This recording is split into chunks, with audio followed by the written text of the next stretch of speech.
পুনরায় আবির্ভূত হলেন নানুরের পেয়া গ্রামের মা মনসা। অলৌকিক ঘটনা ও বীরভূমের জনপ্রিয় প্রসিদ্ধ দেবীর অপার মহিমা, এমনটাই বলছেন সেখানকার গ্রামবাসীরা। গ্রামের দেবীকে পুনরায় ফিরে পেয়ে মঙ্গলবার মকর সংক্রান্তির দিনই বিশেষ পুজো হোমযজ্ঞের মধ্য দিয়ে হয়ে গেল অভিষেক।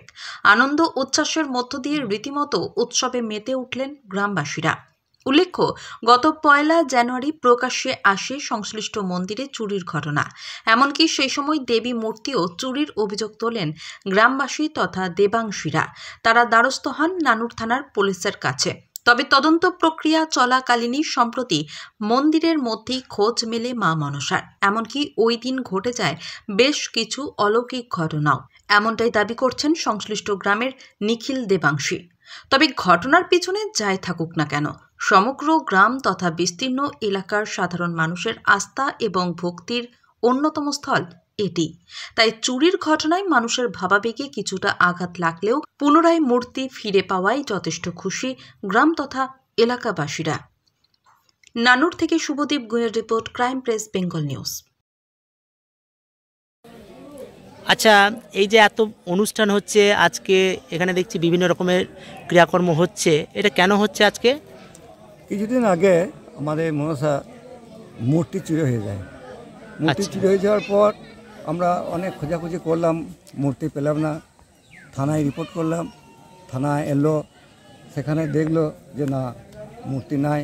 যে জায়গাটায় মূর্তি ছিল সেই জায়গাটায় অনেকটা গর্ত হয়েছিল আর কি।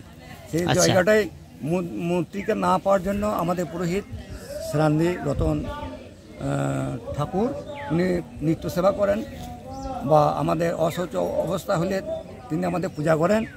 আমাদের এই অবস্থায় তাকে এনে একটা ঘট নির্মাণ করে তার উপর পূজা অর্চনা করেন।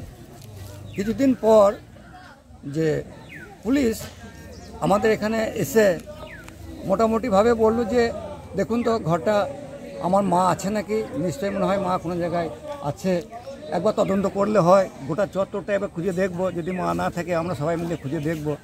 এইভাবে আমরা করলাম কি, সেই পুলিশের সামনেই আমরা দরজা খুলে দুইজন যারা বৈকালের দিকে এসেছিলেন তারা খাওয়া দাওয়া করেনি, তারা পুকুরে স্নান করে এসে মায়ের মূর্তি দেখার জন্য মন্দিরে প্রবেশ করে যেখানে মা ছিলেন সেইখানে হাত দিয়ে দেখলো যে না, মা আবার নতুন করে ফিরে এসেছে। মা আবার ফিরে এসেছে? হ্যাঁ। আচ্ছা, কিভাবে ফিরে এসেছে সেটা তো আমরা জানবো না। পুলিশের সামনে দেখা হলো, পুলিশ দেখলো হ্যাঁ মা ফিরে এসেছে। ইতি অবসরে সবাই চিৎকার করতে লাগলো, মা এসেছে, মা এসেছে, আনন্দ করতে লাগলো। এমন সময় মন্দিরের গাত্র থেকে একটা সর্প এসে একজনকে দংশন করে। আচ্ছা, ওনার নাম?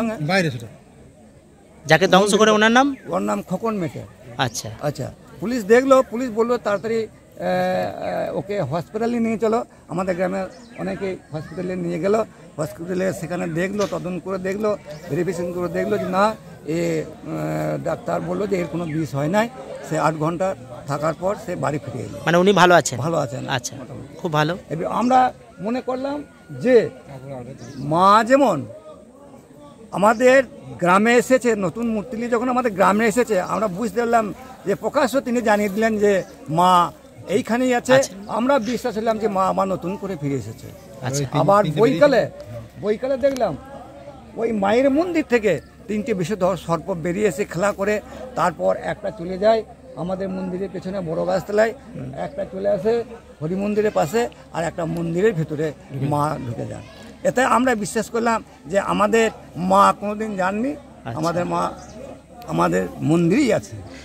তাহলে আজকে যে অনুষ্ঠানটা হচ্ছে সেই পরিপ্রেক্ষিতেই হচ্ছে? পরিপ্রেক্ষিতে কি আমাদের মা যে চুরি হয়ে গিয়েছিল, সে কি জাত, কোন ধরনের মানুষ, আচ্ছা সে পবিত্র না অপবিত্র, এই মাকে পবিত্র করার জন্য আমরা পঞ্চগ্রাম থেকে 5টা ব্রাহ্মণ এনে ঘটা করে মায়ের অভিষেক এবং হোমযজ্ঞ আমরা ভর্তি হয়েছি।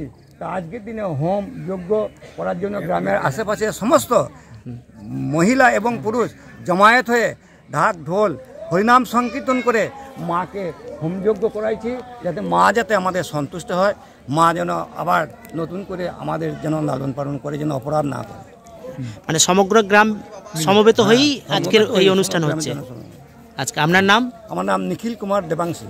ধন্যবাদ আপনাকে। আচ্ছা পূজার ইয়ে আর কি। আচ্ছা, আমি একজন সেবায়িত, সেবাইতে ঠিক পরে সেবায়িত হব আর কি। আমি ওই বংশেরই ছেলে। আচ্ছা, ঠিক আছে, ধন্যবাদ আপনাকে।